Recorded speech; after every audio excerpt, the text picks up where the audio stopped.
Bismillahirrahmanirrahim. Welcome everyone to our weekly talks on Sufism at Sufi Ibrahim Krebs channel, YouTube channel. Okay. Every week I try to decide on what we're going to be talking about based on various inspirations. And so this week we're going to be talking about the connection, the link between Islam and Sufism. A lot of people will come up to me and say, what kind of Muslim are you? Are you Sufi or Sunni? And so I have to explain to people that those are two different categories. So for those who don't know a lot about Islam and Sufism, I will explain it. So mostly traditional Islam is based on four madhabs, they're called, and then there's a fifth one for the Shiites. Okay. These are schools of jurisprudence: Maliki, Hanbali, Shafi'i, and Hanafi.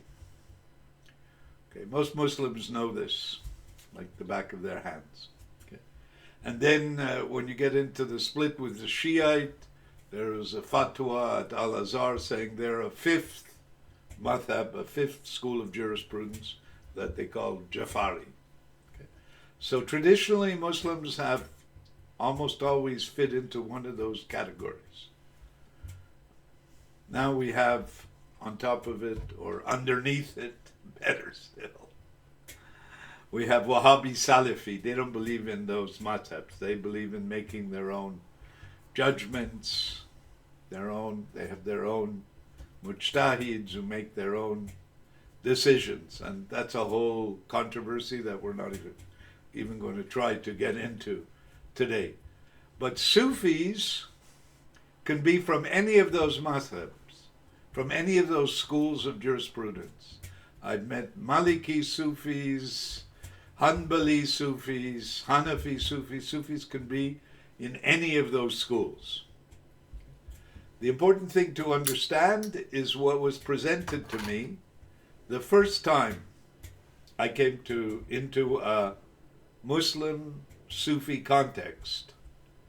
And the page read, "We, the Sufis, walk on two legs, the leg of Hakika, which means absolute truth, and the leg of Sharia, which literally means the divine law."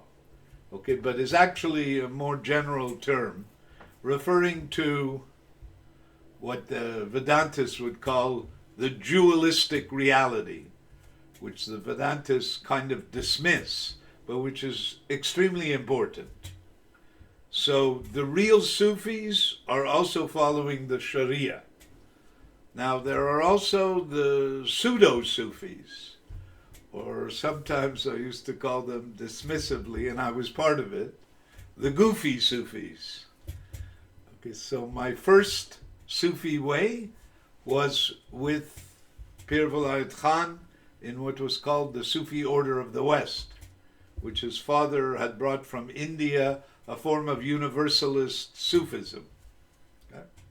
And many of us got started there until we lost the faith. We would practice practices from all the different religions: Hindu practices, Judaic practices, Christian practices, Buddhist practices, all of them. But in the long run, most of us found that we weren't getting anywhere. It was too diffuse, it was too disparate. And so some people went back to their religion of origin, Jews went back to Judaism, Christians went back to Christianism, a lot of people went to Buddhism, and also many of us, like myself, came to Islamic Sufism, to be Muslims and Sufis at the same time. Okay. Now, when I first reached a milieu, a zawiya that was like that, there were a few Westerners who were already studying with the Sheikh. His name was Muhammad Jamal. And I remember being struck by a conversation I had with fellow named Benjamin, a lovely Dutch-American guy. And I said, he had been with the Sheikh for a year at that point, or maybe a year and a half. And I said, so what have you learned during this time? And he said, I've learned the value and the importance of the religion. I was a bit astonished at first by what he was saying. You know, I was raised in the New Age spirituality. Spirituality is good, religion is bad. Ever heard that? Well, where I live, it's the basic leitmotif of people's spiritual approach. Religion is bad, it creates war, it's harsh on people, it's too ideological. Spirituality, man, that's where it's at. Spirituality is wonderful.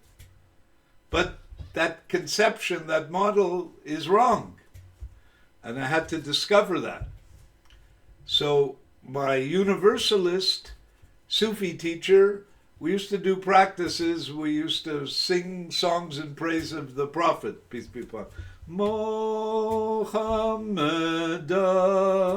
Rasulullah. We do this still with our Risal, but he would never talk about Muhammad, peace be upon him. He was adverse to Islam, even though he was teaching some things about Islamic spirituality. Then I started, so what is this? Who is this Rasulullah? So I started studying, researching, like I like to do, about the Prophet, and then about many of the Sufi saints he was talking about, our universalist teacher. He would talk about Ibn al-Arabi, he would talk about Jalaluddin Rumi, he would talk about Abu Bayezid, loved Abu Bayezid Bastami. And so back to the research. And hint, this is something that all of you should be doing.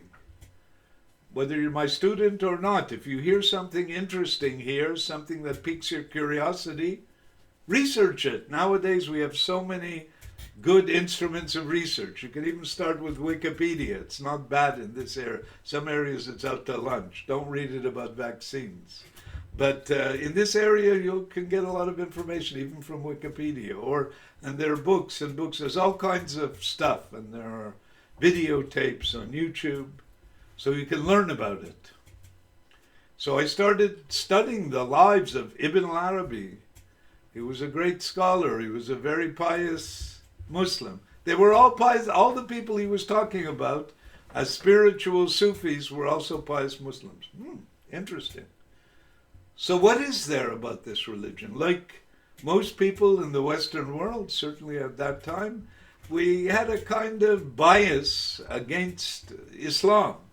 We didn't know anything about it.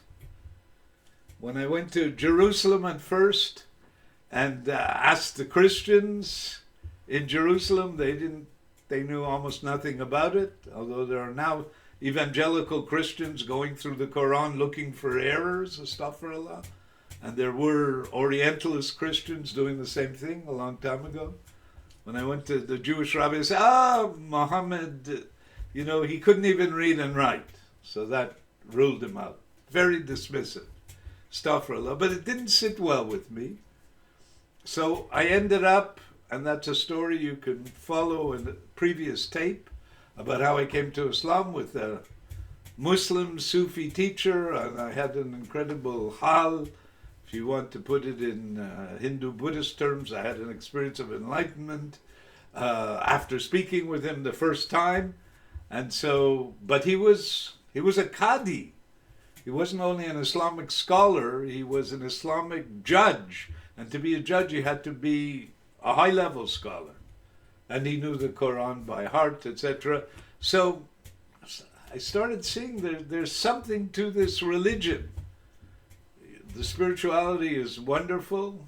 There's no doubt about it. But the Sufi spirituality, which a lot of Muslims themselves don't know anything about, but Islam also is something that's wonderful. Now, in the modern context, that may be not always obvious. what we see is wars and terrorist organizations and fanatics and bombings and whatever in the Islamic world, but, and it's troubling, but the key is you have to go back to the beginning, back to the Quran, back to the life of the Prophet, peace be upon him, and a whole world will open up to you. There's amazing things in this tradition that most people don't know, and even some of the Muslims are not entirely aware of. Where tonight, I think it's actually tonight, is the night of the anniversary of Isra and Miraj. Okay. Isra and Miraj is about the Prophet Muhammad ﷺ traveling to Jerusalem. That's the Isra part, in bodily, and then going up in Miraj, which is ascending into the heavens and into the presence of Allah, and Allah knows what happened there. But this is a classical mystical journey, okay, that our Prophet, peace be upon him, went through. But that was an important event, and he was given the Salat. But most of the Islamic teaching is not about mysticism. There are hints here and there and everywhere, hints of the mystical way, but most of the Islamic teaching is about the dualistic aspect. It's about how to be good with your Lord, how to be right with your Lord, it's the way the Christians say it, and how to be right with your fellow man, how to have good behavior. Like our Prophet, peace be upon him, akhlaq al-adhim, he had sublime character. Okay, so that's also important, because you can have people, and I've read a lot of stories, who are actually enlightened. Yes, people don't, black and white thinkers don't like it, but people who are enlightened, but who are evil, who are bad, they've seen Allah, they've seen the absolute, and yet they behave abominably. The Hindus are specialists in this area. They get the gold medal for corrupt spiritual teachers. There are corrupt spiritual teachers in all the traditions, but the Hindus are far and away the best. I hope Hindu listeners, if they are, won't be upset, but just check it out. Many of their supposedly great teachers turned out to be corrupt. It happens in Islam too, it happens in all the ways. But the Hindus get the gold medal. So what is this Islam? That we're kind of inviting people to understand that Islam is the background, is the source of the Sufi tradition. There was a time when I was looking for appropriate metaphors, and the two that I liked the best were the garden and the fence, and the jewel and the setting. So the garden and the fence, the garden, which is your spiritual experience, cannot exist unless it's properly fenced. There's lots of, the gardening is an amazing activity. You can learn so much. But the garden has to be protected. Okay? Otherwise, all the animals and the deer and the all the various rodents and all kinds of other animals can come in. And the hedgehog is a famous one. You know, they'll come in and they'll eat up everything. Okay, so the garden needs the protection.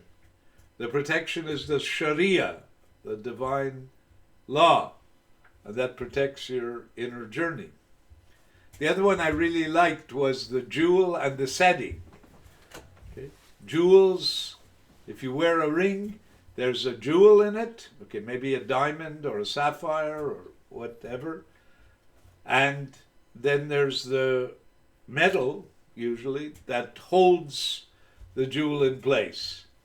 So that setting is the Sharia, and the light, the precious part, is the Hakika, the inward sign. Okay? So this is why we need religion. Yes, I'll repeat that, because I know it's very unpopular in modern times. We need religion. I was just listening the other day, I called Hadi about it, to a very lovely interview of Philip Roth. He's one of my favorite writers, Portnoy's Complaint.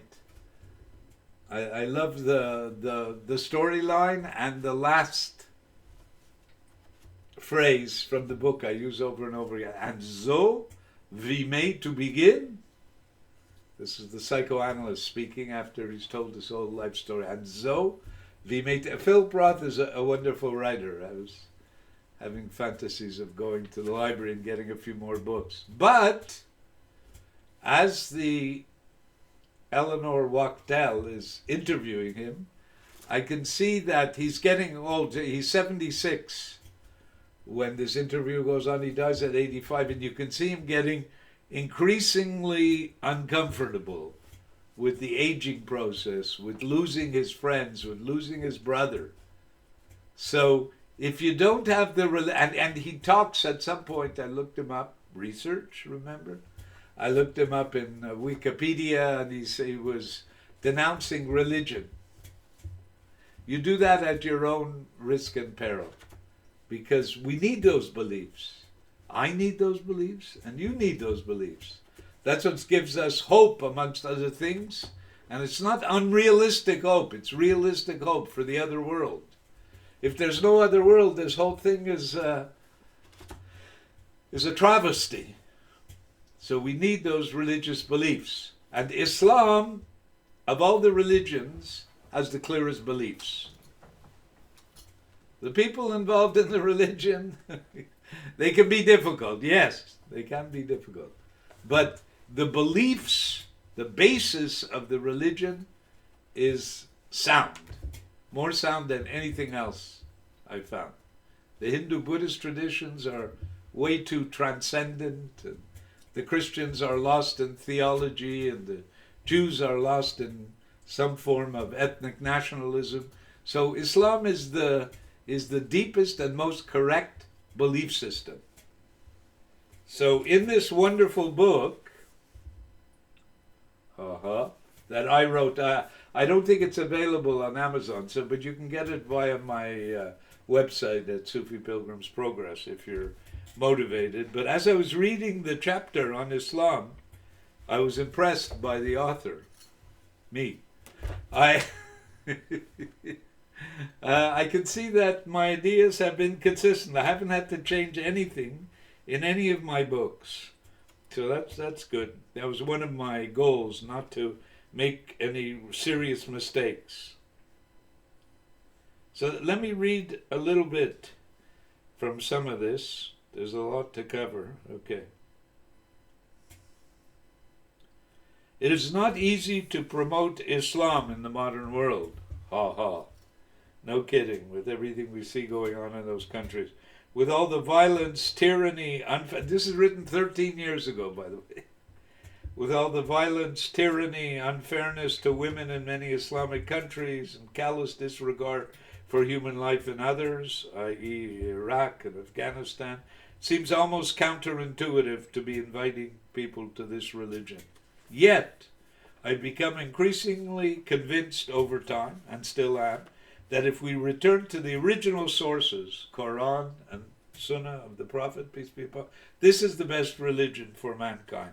It is the most balanced, most authentic, and most credible doctrine about life in this world and in the hereafter that we have available.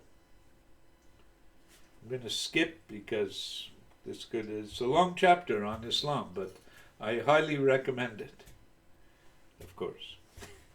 In all these areas, Islam seems the safest option. It gives very clear guidance about right and wrong. That's another important thing.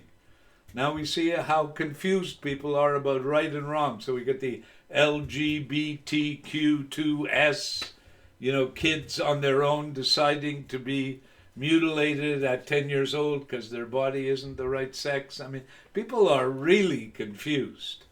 I hope you're on many levels. That's just one example. We can talk about science also, talk about confusion.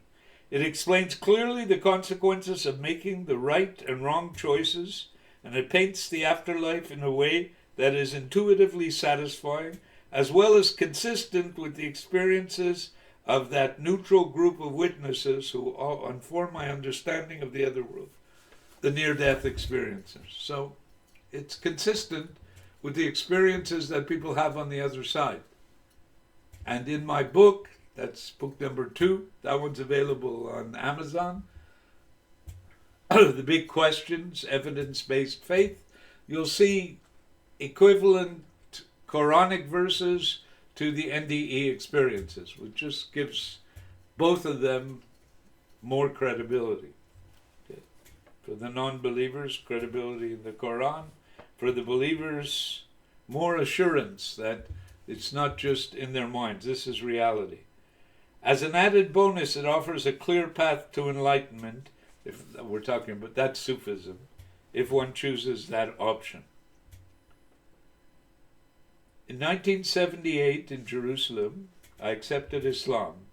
Raised in an attitude of critical thinking, I've had to work diligently to debunk, or debug I wrote here, maybe debunk, some of the Muslim attitudes that I couldn't accept. Okay, we're still dealing with that, especially around what's going on in the Middle East. The attitudes I couldn't accept, like sectarianism, my way or the highway, only one way to see things, and anti-Semitism, which is a reality.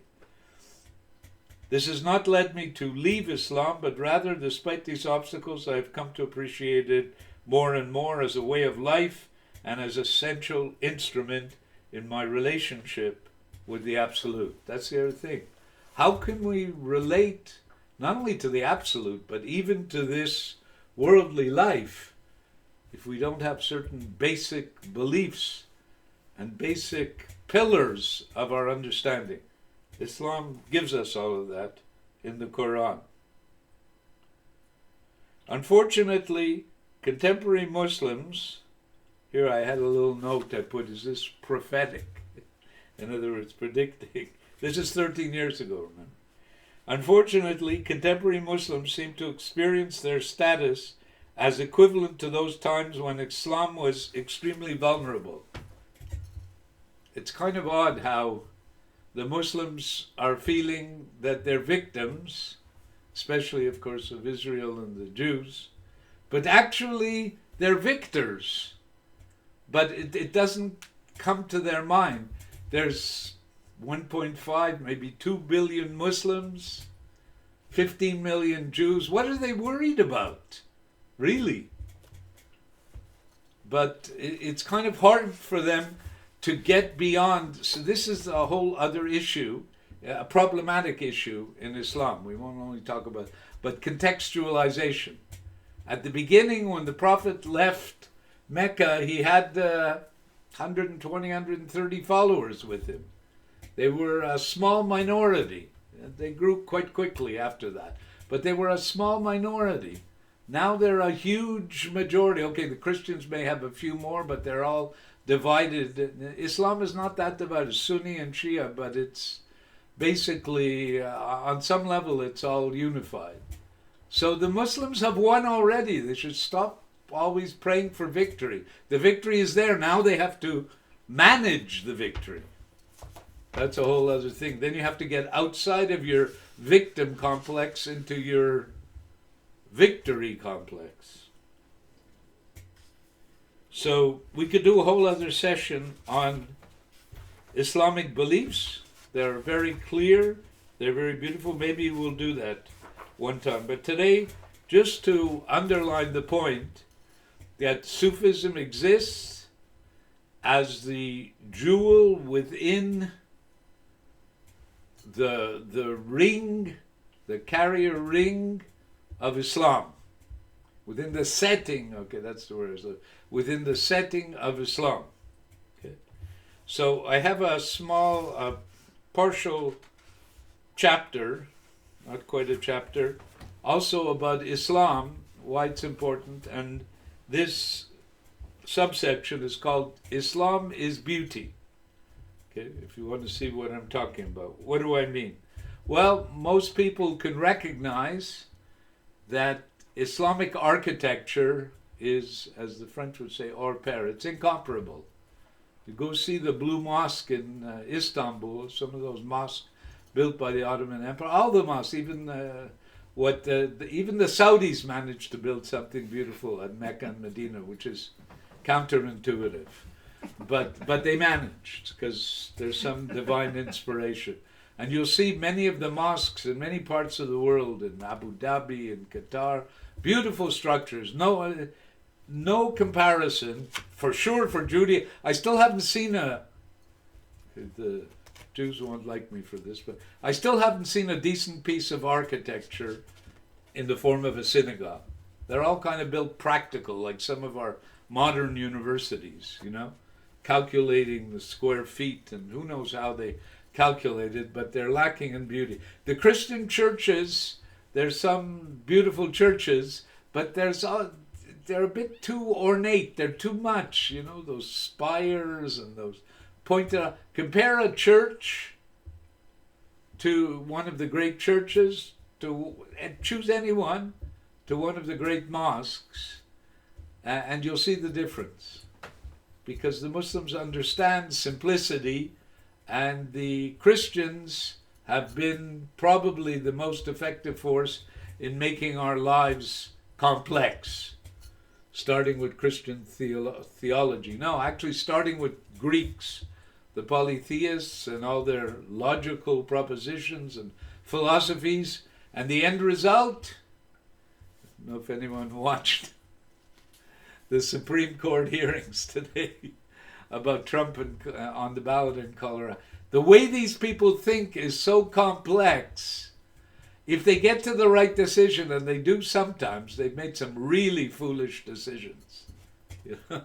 If they get to the right decision, it's just by a miracle. Their thinking is so complex, it can't possibly lead you to the truth. One of the great decisions of the American Supreme Court was to say, for example, this is about 15 years ago, I think, that billionaires in the United States can give as much money as they want to election campaigns because this is an expression of their First Amendment right to free speech. Can you imagine? They can spend billions while the poor worker, if he gives $100, he's giving a lot.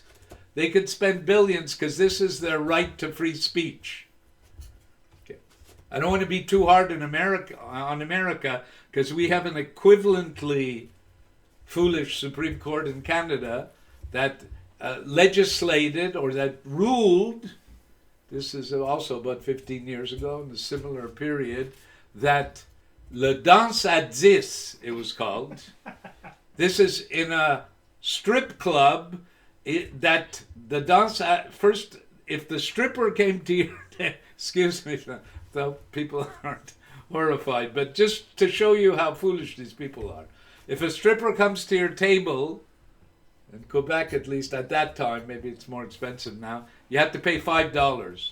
But to touch her, you pay $10. Okay? And our supremely wise Supreme Court said that this $10 enterprise was consistent with Canadian values. Yes, these are our supremes. They're so, and I don't think most of them are not people like that. I bet you a lot of them never even go to those places, but they get so wrapped up in their mind productions that they come to absurd conclusions. This reductio ad absurdum, they say in Latin. If you think about something long enough, you'll come to some completely absurd conclusion. But Islam is simple. The words of the Quran are generally simple. And the words of the Prophet, peace be upon him, without all that university education, are simple, pure, true, and just. Okay. And that's what Islam represents in the world. Simplicity. Islamic art is beautiful. People have noticed beautiful calligraphy, beautiful ceramic work, beautiful geometric designs. The prayer is beautiful. You know, I was invited once to speak at the Franciscan monastery in Montreal, and I wasn't sure what to speak about. I was there with Hadi's father, actually. And I decided to explain to them what the Salat is, you know, the Muslim prayer. Because all we see about the Salat is we see someone doing the Salat and then a bomb going off in the mosque. Or someone saying Allahu Akbar, Astaghfirullah, and throwing a bomb. Or killing people with this. So I explained these were all mostly Christians, and they were actually quite taken with what each of the positions in this prayer is. You know, when you bend down, ruku, when you stand up in front of your Lord, when you go into prostration, in sujood, all of these are metaphoric movements about your relationship with God. So the Salat also is beautiful. The fast is beautiful. Once a year, you stop everything. We're preparing now, we're about a month away. Start canceling activities, reducing workload, and spend a month depriving yourself of food during the day out of respect and obedience to your Lord. More beauty. The Quran is beautiful. Sometimes non-Muslims can hear in the azan the call to prayer. They go to a Muslim country and they're captivated by it. It's beautiful. And this is also related to the Quran, as is Islamic dress all across the world. You know, the ideal of Western dress, watch the American House of Representatives, on the men's side.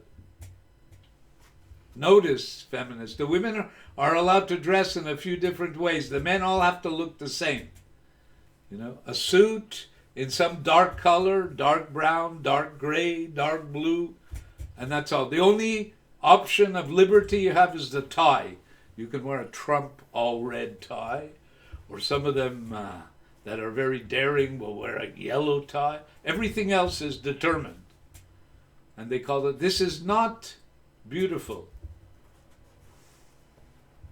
My ex told me that this was the dress of the jacks, the lower levels in the monarchy. They wore these short jackets. The kings and the noble people always wore longer clothes, like the Muslims do. And if you look around, whether it's the jalabiya or the sharwal kameez or the so many different beautiful dresses of the Islamic peoples everywhere, much more beautiful than jeans and a t-shirt. When I see people coming to the mosque in jeans and a t-shirt, I go, apocryptic. So Islam is deep, Islam is simple, Islam is pure, Islam is beautiful. That's why it's a wonderful setting for our mystical practice. It's a pure complement, and it supports everything else we're doing on the higher levels and on the inner level. May Allah show us and show you the grandeur of this revelation, and may we practice it in an appropriate way to support our spiritual life in this world and in the hereafter. Subhana rabbika rabbil izzati amma yasifun, salamun ala mursalin, walhamdulillahi rabbil alamin. Al-Fatiha.